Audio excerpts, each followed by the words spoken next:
So we don't want to take so much of your time. Let's just go straight into the theme for the year. A press for the planet, journalism in the face of the environmental crisis. What does this mean to you? Well, first of all, happy World Press Freedom Day. It's a global event that gives media practitioners come together and embrace the status of our working relationship with state actors. And we've always considered this as a very biggest event in the media industry. That's why it's globally celebrated, and it comes from the fact that it's a resolution of the United Nations.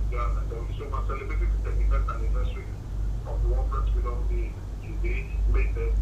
And the theme, like you already pointed out for this year, is the press for the planet, and journalism in the face of environmental crisis. And this year, the focus is has to be on the significant role the media has to play in securing and ensuring a sustainable future that respects the challenges of the current global environmental crisis we face.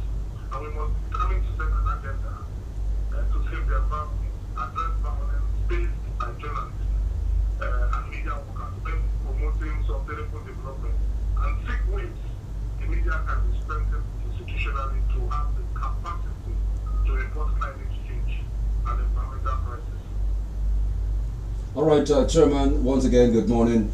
What are the programs that are lined up for this event to mark this year's World Press Freedom Day?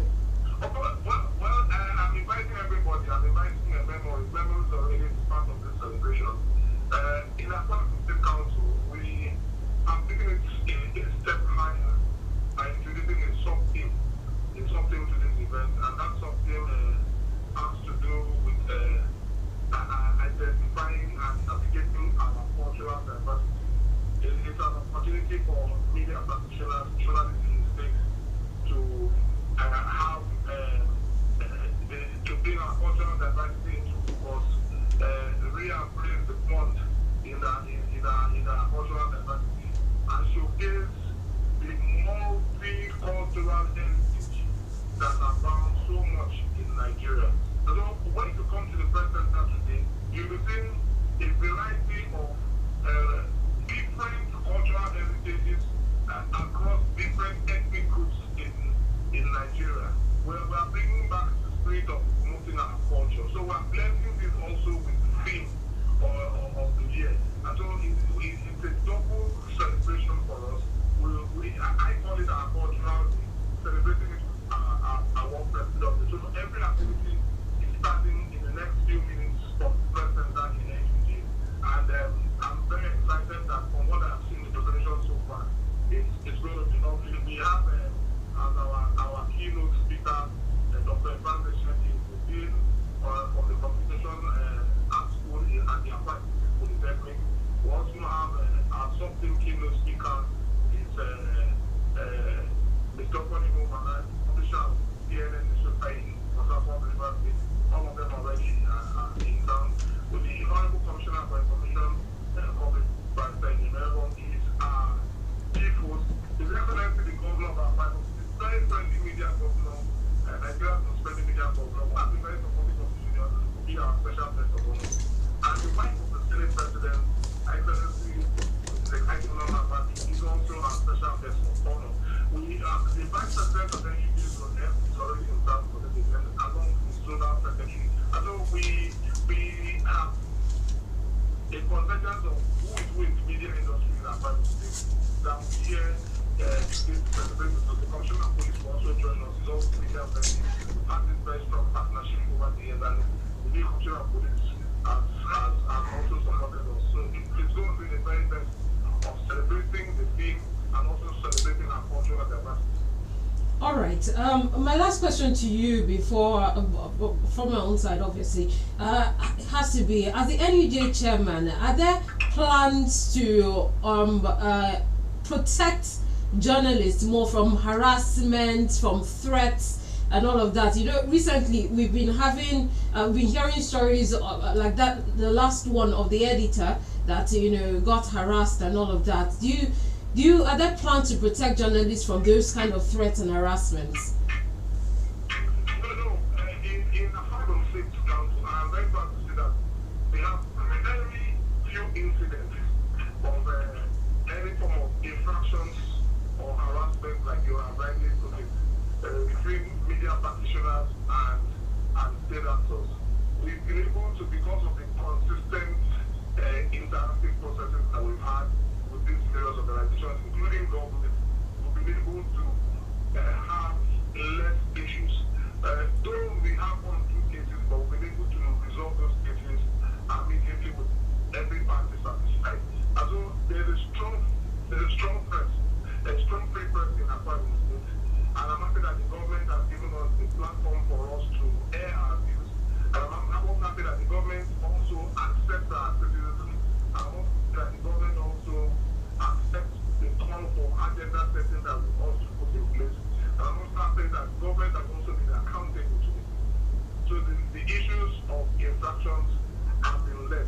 Perhaps maybe the only challenge that we may be facing in Akwa Ibom State right now is the non-domestication of the freedom of information. And that's the clarion call that we have consistently at the level of the State Council in emphasizing and advocating that the Freedom of Information Act, which has been domesticated in after 16 states in Nigeria, should also have Akwa Ibom State have that opportunity so that media practitioners can have access to information that will also set, and not just an agenda, but also hold government accountable at all times. Okay, my chairman, before we let you go, on a lighter note, now that you have invited the security operatives to be part of the activities there, would I be very comfortable with the slogan that says the pen is mightier than the sword? And what's your interpretation of that? Well, it's a very strong, the pen is mightier than the sword has always been the strongest that we came to meet in this discussion. And I can tell you that when we write, the society reads. And when the society reads, they take notes. But I want to assure you that in being mightier than the sword, we must like to unite. It's not the only one that we will say. So we will not use that pen to destroy the sword, but we also use that to bond the people of Akwa Ibom, to unite the people of Akwa Ibom, promote the policies of government, promote the policies of law and health, of other agencies and organized sectors, and private sectors in the Akwa Ibom State, and build stronger economy and society for the people of Akwa Ibom State. So that's definitely the pen is always my destiny, but the pen and the sword must work together for the unity of our great state. Thank you very much. All right, thank you very much. Okay. I hope you join us in the course of today's celebration. Certainly, as soon as we leave the studio, we'll be next to you. We will. Thank you very much. Thank you very much, Comrade Amos Etuk, the NUJ Chairman of Akwa Ibom State Council. Thank you very much. Well, thank you very much from Memories 965 FM for your attention. All right, we already said that we're joined in the studio by a member of the NUJ, still at Akwa Ibom State Council, Comrade Adebayo Samuel. Welcome again to the program. Thank you very much, and good morning to you. Good morning. Yeah. All right, as a journalist, let me start with this. What are some of the challenges that journalists face while trying to report? Well, journalism in itself is a huge challenge in its entirety. The entire act itself has challenges from start to finish. If you look at what it takes for you to seek information, for you to impart information, for people to receive information, which are the basic tenets. These are the 3 key links that we have. It takes a whole lot. It poses a whole lot of challenges for every journalist, man, woman, wherever it is. And for this year, looking at the planet, journalism and the planet. Pretty interesting thing. It's the 31st theme since 1993 in Windhoek, when the United Nations General Assembly decided that there had to be a day where the entire world would remember, would celebrate, would point fingers at very pertinent issues that bother our existence. It's a good thing that this year we're looking at the planet. There's only one for us to live in at the moment. But if you look at the challenges that the planet currently faces, in these days, we cannot exactly tell when the rainy season is here anymore, when the heat is here, when it's time for winter, or on other continents where those are applicable. It's very difficult these days for anyone to predict. NIMET will do everything that it can to predict flooding, to predict heavy rainfall, dryness, heat. Even the just concluded Ramadan, we had to wait one more day for us to sight the moon. These are impacts. These are issues that we as journalists must bring to the fore, and bringing it to the fore has a whole lot of challenges that we must look at and we must address. In Nkereuwem State, I must say that just like the comrade leader Imosetuk just mentioned, it's a lot subtle. It's easier as against when you leave these shows and go elsewhere. It gets pretty difficult. Now, you're talking about the planet. You ask yourself, what are the persons? Who are those who you can point fingers at and say, oh, these are violators of the planet? They're you and I. But there are those who are even more powerful. You're going to deal with international oil companies who rule in the big box, who deal with government. So you as a journalist trying to find out why the waters are polluted. You as a journalist trying to find out why compensations are not being paid to communities. You visit communities in Nkereuwem, Niger Delta as a whole, and you see the state of rot that you find in those communities, and you're asking yourself questions: who should be responsible? Who should be doing? What is the corporate social responsibility? Definitely, you'll be stepping on some very huge toes. And at that point, yes, there are numerous challenges. Now, just like Comrade Imosetuk said, the Freedom of Information Act. It's been a law. 16 states have adopted it. Nkereuwem State were pushing that we also should be able to adopt it. It simply means that I can walk into any office and ask for information regarding the operations of government, where or even how is that even working. So journalists have to go the extra mile, have to bend all of the corners in order to get information so that we can impart. Readers can receive that information. Only then is the cycle of journalism complete. And so yeah, if you talk about challenges, they're numerous, they're countless, and it varies from sphere to sphere. You must have to deal with them. You must have to face them headlong. The minute you chose to be a journalist, you decided to sign up to be one of the various breeds on the earth. So while we're even trying to protect the planet Earth, the Mother Earth, we're also using today to mark that day when we must protect those who go out to seek this information, so that people can pay attention to issues that affect us every day. Yeah, we have to narrow it to environmental challenges. Would you say the Nigerian press have actually done enough to report environmental challenges and issues? I will not say so. I will not say so, because are we going to be able to do enough? It's not going to be enough until we consciously start to do things that would help us repair Mother Nature, that will help us repair the earth as it is. Maybe you and I are huge consumers of bushmeat. Some of these animals are dying. They're dying off. They could go into extinction soon. Journalists spoken so much about that. We're talking about environmental pollution, air pollution, water pollution. We're talking about all of this. Climate change being the big picture, but we're also looking at the contributory factors. Have we spoken up about some of these things? Yes, a lot more people are aware about the challenges that we face as a planet, and the impact is felt everywhere. I'm sure when you sleep at night these days, if you don't have the luxury of ACs, even if you have the ACs, you have bad A, so you may not be able to afford putting up with power all night. But then you look at issues of water wastage. You look at issues that have to do with air pollution. You look at issues that have to do with even the things that we consume and how we manage plastic and all of those things. There are numerous issues, and build them all up together. Who gets to suffer? The planet. So these days you get to hear that about 29 states, including Nkereuwem, will be facing floods this year, and government is going to spend money.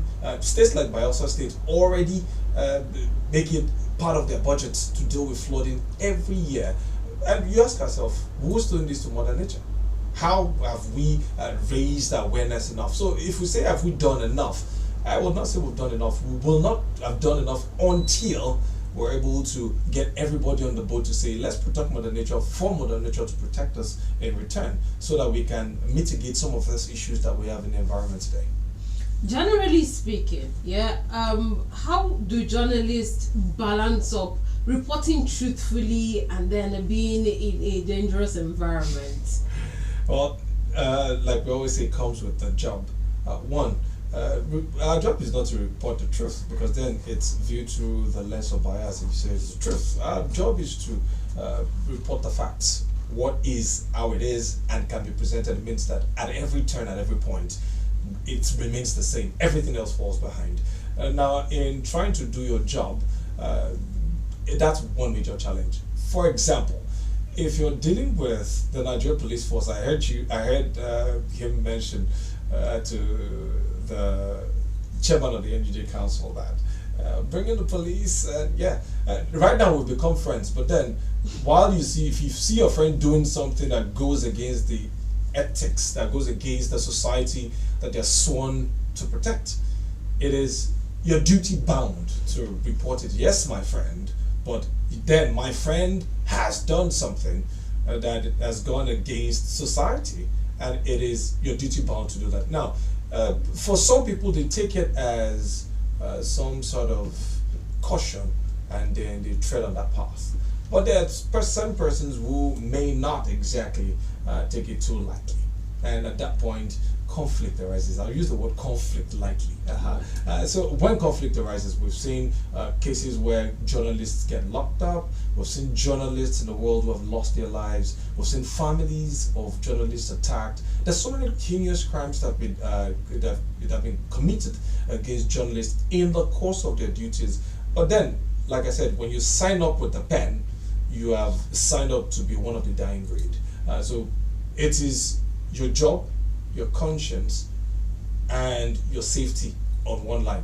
You choose at that time, opportunity cost, but good enough in a state like Akwa Ibom and in so many parts of Nigeria where people now appreciate more, because even your listeners at home, for example, they tune in because they want to stay up to date, and it takes some journalistic work for you to be able to bring that up to date. Now, sometimes in the course of doing that, you're going to step on certain toes, and when you do that, someone calls the man at the top. Some people would even break the protocol by coming here to, but then it's also part of our job to create that balance. If you have something to say, we'll provide you the voice, provide you pages for you to be able to have your say. Now, the goal is one thing. The goal is, let us have a better society for everyone to live in. So if the cost of freedom usually is that it takes some conflict, some injury, some measure of injury, it's what we've all signed for, because if we decide to keep quiet, if we decide not to say what the facts are, if we decide that the world can just go on, somebody else will do it, then nobody's going to do it.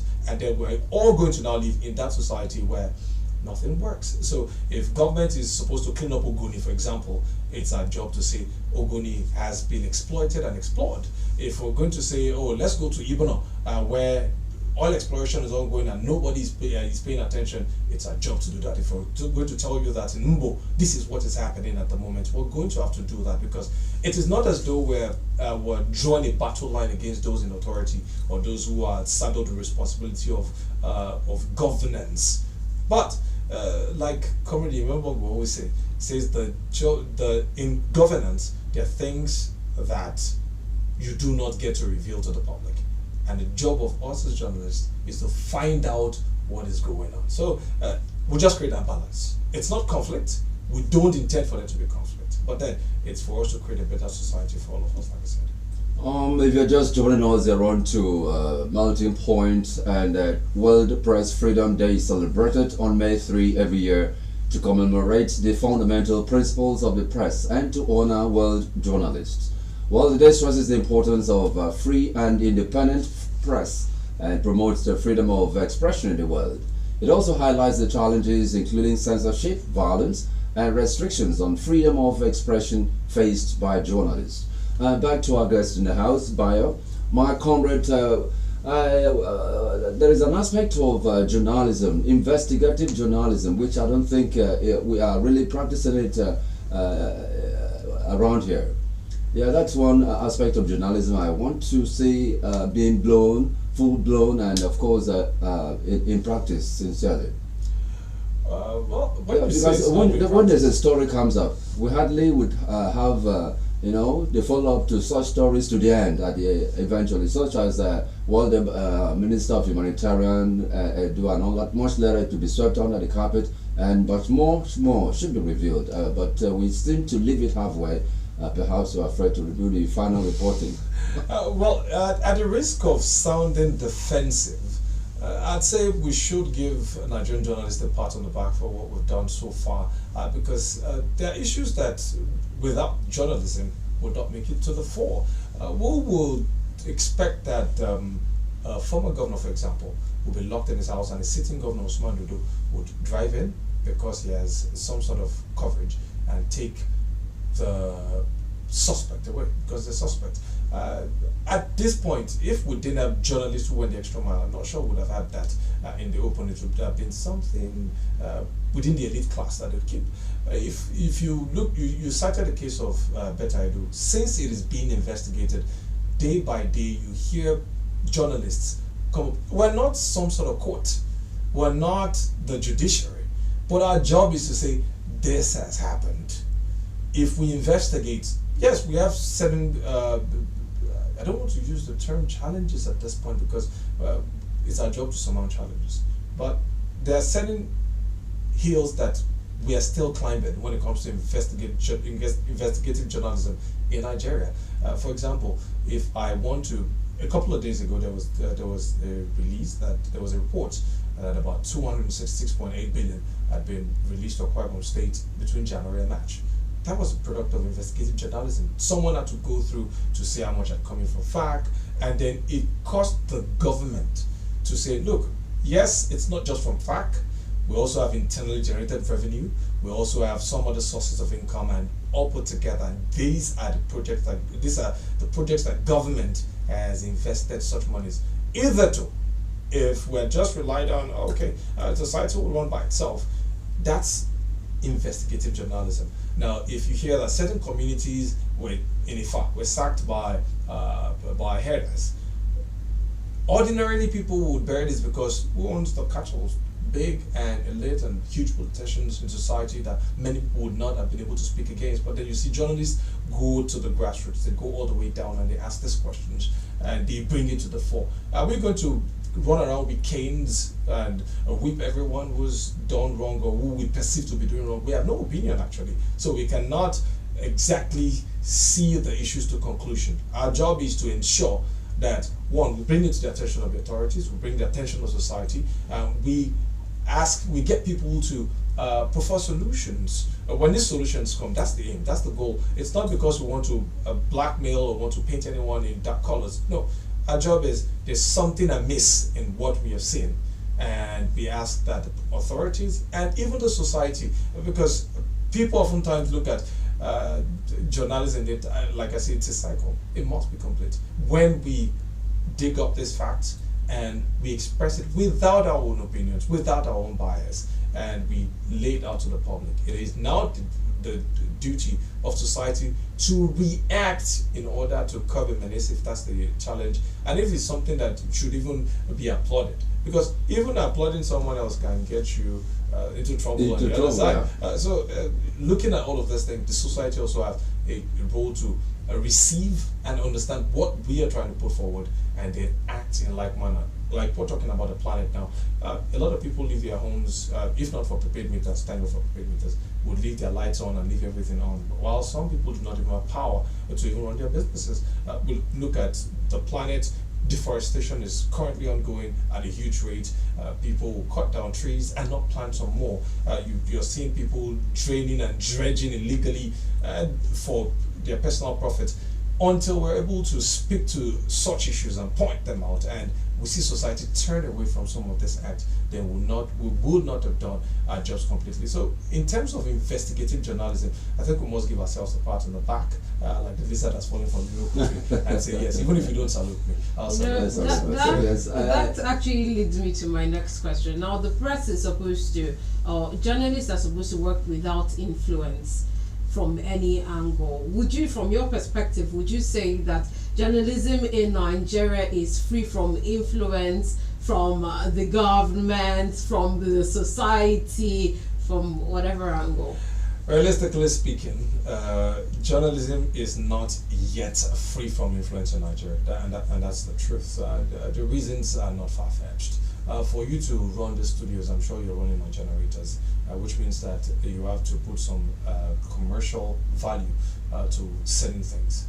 Commercial value, if I walk into the studios and I am a paying customer, for example, I don't know how keen you'd be to hear a story that has to do with me. That's some sort of influence, because then you weigh the options, right? Okay, it brings XYZ millions every year, and this XYZ millions pays salaries, and it helps the station to run. So realistically, I'm not. It's very critical for anyone to say we're free of influence all over the world, realistically. But then in Nigeria, it seems to be a little more in societies where government could be your biggest patrons. If government wakes up today and decides that the road is going to pass through Memories FM, there's really little or nothing you can do about it, because then a plan comes up and then you're off the radar, you're off the air. So realistically, we don't get that much freedom when it comes to influence. But then in seeking a balance, we always seek a balance. So it doesn't cause any form of bias? Well, I wouldn't say bias. I wouldn't use the word bias now, because it means that's me putting myself in the picture. I'm saying if something happens, I'm duty bound to report it. And when I do report it, it's left to society to act on it. Now, in a society where in trying to report what I have seen, you look at influence. Who owns the TV stations, the radio stations, the newspapers? These are influences. You look at them, what are their connections? Can you now, as a journalist, independent, without money? I want to go and investigate a case in Iko town, for example, that's in Eastern Bodo. How do you get there? You know how much fuel is today. I get there, I investigate, I come back. Where do I publish? Publishers have to buy rolls of papers for themselves, and it's not as though there are some sort of government subsidies that for radio stations and TV stations you buy diesel at a particular price. For printing presses, government printing presses, you can get some sort of discount on the papers that are used. So running it at your own cost and seeking the commercial balance poses a very huge threat. So oftentimes we see journalists being pointed at for collecting brown envelopes and the rest of them, but then humanly speaking, there has to be that balance, the commercial part of it and in speaking the facts. So that's something that we're still struggling with. But good thing is there are so many agencies these days who come up with some sort of support. So it's about getting the support from the right sources so that you're not bent in some sort of way. You have NGOs who come up with CSOs who come up with support for certain journalists who are into investigative journalism and other branches of journalism, to ensure that rather than wait for some brown envelope somewhere, you can actually get some funding to do research, scientific research, publish, stay on air, and do whatever it is you do to make the society better. I'm actually asking this before you come in. I'm asking this because Not if I collected brown envelope. No, not that. Though I would like to get that information. No, when I'm leaving you. But we had a journalist on Wednesday when we were talking about May Day, and he mentioned that one of the things that the government should do is let the journalists or let the press breathe. Yes, let them breathe. So basically what he was saying is, you say something that is against a number of people and they come for you, truth or fact, they will come for you because they don't want that information to be out there. So it kind of poses a threat or instills fear into the person, into the journalist, that I can't say the truth because these people are dangerous people. So well, I'll say the facts. Some form of bias. I'll say the facts and not draw conclusions. That's our job as professionals. One. So if I speak, let us use government, because government is ours. We're government, right? So you say something that you found out about government. Government also has a right to react, right? So if what I have laid down is fact, the fact is I'm sitting in the studios of Memories FM right now. That's the fact. How I got here, who brought me here, the link that got me here, that's inconsequential. So we as journalists at the Nkereuwem State Council, we constantly drum it. We constantly tell ourselves that, look, our job is to present the fact as it is, no matter whose ox is God. That is the reality, no matter whose ox is God. So yes, we've seen journalists arrested before because they've published stories. Government also has the right to react, and that's why we always tell people in authority, if some information has been put out there that you feel is incorrect, that you feel is incomplete, please help us make it complete. And that's why we're pleading, we're asking that the Freedom of Information Act be domesticated in Nkereuwem, so that I can walk into the Ministry of Finance and go and ask how much was spent on the May Day celebration. I want to go and ask how much was spent to complete the 21-story building without feeling harassed. It will naturally come. And if you feel, oh, I've taken this information and I have misused it or used it inappropriately, you also have a plethora of options that you can apply to say, look, this is the clear picture. This is where things are. Perhaps the journalist was mistaken at that point due to incomplete information, because you're only going to get given what you ask. So the way to react is not to attack the journalist. The way to react is to use the options available.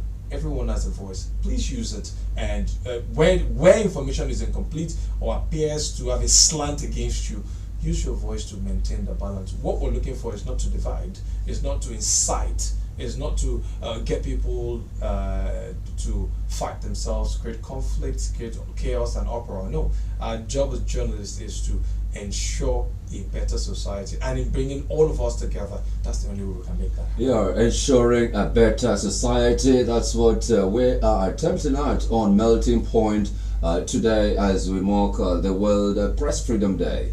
As per Article 19 of the Universal Declaration of Human Rights, everyone has the right to freedom of opinion and expression. This right includes freedom to hold opinions without interference and to seek, receive, and impart information and ideas through media and regardless of frontiers. Comrade Bayo, do you think the Nigerian journalist, average Nigerian journalist, is well equipped to face his chores? In terms of being equipped, I think we're getting there. We're not there yet. We're well on the way. A lot more can still be done. When we say expression of opinion, no thanks to new media, the digital age, everybody has become some sort of journalist. So it's not just about pointing fingers at we that the pen pushers in the profession only. You and I have become, we actually do get a lot of information from the new media these days, but then there are those caveats, and that's why we at the Nkereuwem State Council of the NUG implore that everyone who intends, who wants to practice, should get some level of training, because the slander is libel. Freedom of opinion, yes, that's fine, but if your opinion that you have put in writing does offend me because it may not be factual, you're subject to libel. Where your freedom of expression stops is where my freedom of expression starts. So we try to create that sort of balance. We ensure that our members are learned, they are put through training and retraining from time to time so that we can better equip ourselves. The good thing is, with the level of work that so many journalists of repute have put in, it has now opened new frontiers.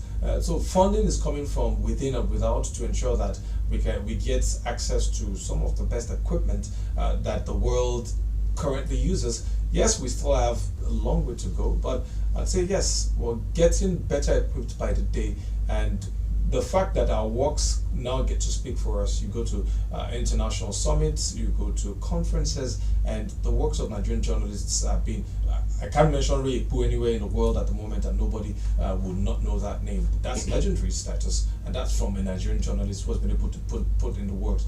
So we have some of these forebears who have opened the paths, they've opened the doors for some of us, the younger ones, to be able to benefit. So yes, we're getting better equipped, and as the days go by, as we continue to pile on more effort, as we continue to work hand in hand with successive governments to go forward, I think more equipment will come in. When I say equipment, as well as in mental capacity building. In a statement yesterday by the Nigerian Guild of Editors, they spoke about the fact that there are obnoxious and anti-media laws that are against journalists and media houses, and how the National Assembly should work to repeal them. What are some of those laws that hinder you from doing your job? I'll start from this perspective so that we're very clear. Once it's a law passed in the land, it's a law, and anyone can law, and then it opens you up to prosecution, to arrest if it does warrant. So we do not encourage people to break laws. Rather, what we do is to speak up to what the law, the dangers of those laws. Now, we don't just wait until they become laws. When they're still at the bills levels, at the State House of Assembly, at the National Assembly, journalists who painstakingly go through some of these documents, point out those laws and say, look, law A it could be ambiguous in this part. It could lead to some sort of attack on journalists. So if it's already a law, there's nothing we can do about it other than reach out to the authorities to say, look, you can go to, there are certain places we go to and you're told that you're not allowed to record. Now, I want the proceedings to go to my listeners or to go to my readers, and I'd have to record. And you go to those places, but it's out of bounds for you to do such things there. Those are some of the things that we could face as challenges. But what we do is, rather than, like you say, the pen is mightier than the sword, but the pen and the sword have to sit at the table and then negotiate. That's the approach that we apply in journalism. Make sure that, okay, it's a law already, but then these are the dark sides of this law that could hinder us from being able to seek information, being able to impart information, or preventing our audience from being able to receive the information that we've worked so hard to get. So yeah, and there are quite a number of them, but we're working on the grounds of the NUJ. There's the Guild of Editors. There's so many other bodies working hand in hand and ensuring that government at all levels, we can realize that it's not war. We're not rivals at this point. We're just the fourth estate of the realm. We're the gatekeepers. Our job is to promote you when you do well, and when you do not do well, just point it out to you so that you can do better. All right, we noticed there are quacks that infiltrate the ranks, and half-baked journalists are found everywhere today. How do we hope to check this to protect the profession? I'll speak for Nigerian journalists, not in any official capacity, but in what I have seen as a member, that here in Nkereuwem and in most parts of Nigeria, we're stamping out quackery. Stamping out quackery in the sense that we're getting to partner broadcast houses, media firms to ensure that core professionals are employed. Members who you can trace their roots, who you can follow their trajectories, not just anybody who thinks they can pick up a pen and write. And that's, if you want to write, you can be a citizen journalist on Facebook and on Instagram. It's open for everybody. But then there's something that comes with credibility, and we try to build that credibility. We try to ensure that our members are trained. There are basic basic levels, the basic degrees that you must get before you, and even before you've got the flair, you have the requisite experience, you must still go through the training schools so that you can be certified. And there are also disciplinary measures put in place so that erring journalists can be put on the right path. So we're doing that at the level of the NUJ. That's a beautiful thing. And it's not discouraging, not gatekeeping and preventing other people from coming in. We're just saying, if you must do this, you must be able to do it rightly so that we can preserve the sanctity of the profession as we have it at the moment, and even better improve as we go forward. All right. Before you come, because I was about to come. Yeah. But there are so many journalists. I'm putting that in parentheses. I see your hand. Yeah, because people who just want to dig out information. There are so many blogs out there on social media, just trying to They're not journalists. They're bloggers. They're gossips. It's a clear distinction. People that just want to get information. Basically, they come online and then they post things and all of that, and then there's a lot of wrong information out there because of that. So they're just few people that we can now call the journalists. Let me not say the actual journalists, because you said those ones are not journalists. Do you have issues of manpower? Do you think that the cases that we have in Nigeria are more than the journalists we have in the country? Well, I will not say that, because a journalist reports everything, practically everything, from health to business to education. Name this fair in life, you're going to see that. And yes, I always say beware of blogs, because a lot of disinformation and misinformation does come from there. And because there are no regulations yet, when some of us say yes, social media or new media as we have it has to be regulated.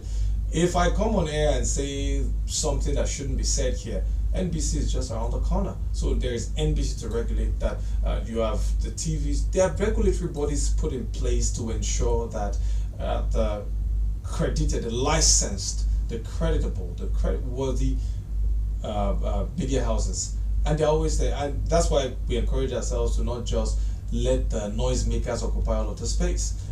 For example, I can see the cameras here, which means you're streaming, which means the information that we exchange here can go far and wide. That's the beauty of using technology to ensure that, while if we do keep quiet, if we decide to just do our thing, and as journalists, it will be equal to winking in the dark, because people do not understand. It would limit it to those who are listening to the radio, those who have access to watch TV or read newspapers. But a bulk of the information people get these days, they get from new media. So if Memories FM decides to go online and put out their information there, it means that people can now go there and say, oh, this is a creditable organization. I can go there, I can go here and get that sort of information, rather than someone will post something and then because there's some upheaval or there's some sort of trouble, they take it down. They can easily delete it. No, you would not go there. You'd rather go to the ones that you can verify. So yeah, using technology, using so many other means, we can go out there and make sure that the real stories go out there and people are better informed. All right, Comrade Bayo, you are wonderful here with us in the studio, and I enjoy. I wish we wouldn't stop, but we have to talk, and we still have to take an aspect of journalism. Now let's go to remuneration. Are they well paid? The people that work under the rain, sun, night and day, public holidays, they no one sabi, they just go work. Are they well paid? Well, remuneration in Nigeria is relative. It's relative. Or do you think they should have a special package for journalists? Of course, I think special so. salary scale. Of course, I think so. Because as a branch of, as an arm of government. Yeah, yes, no. Because should if you check it, go the there. NLC and the TUC have gone to government. They say they want 615,000 as the new living wage. Yeah. And the question is, how many people will pay journalists? You don't want us to be influenced, but how many of us are in the current minimum wage, even as journalists, practicing journalists? And it makes it a very, very tough terrain to be in. It takes your pride, your passion, it takes everything from you. No public holidays, no weekends, your work, you're constantly on the clock, because a fuel station goes afire, and in the middle of the night you have to be there to report what's happening. Yeah. Are we remunerated enough now? No, I don't think there's anyone, just like teachers, like a big journalist for the value of work we put in, but then we don't want to get to heaven before we get a reward. So yes, if there were a way to ensure that journalists get better services, special salary skills. Maybe not even special salary skills, but if there are insurance policies that can be taken out on journalists for health, if we can buy fuel at a different price, maybe a transport scheme for journalists, sort of things. I think it will go a very long way to help journalists even do our jobs better. All right, thank you very much. We have to wrap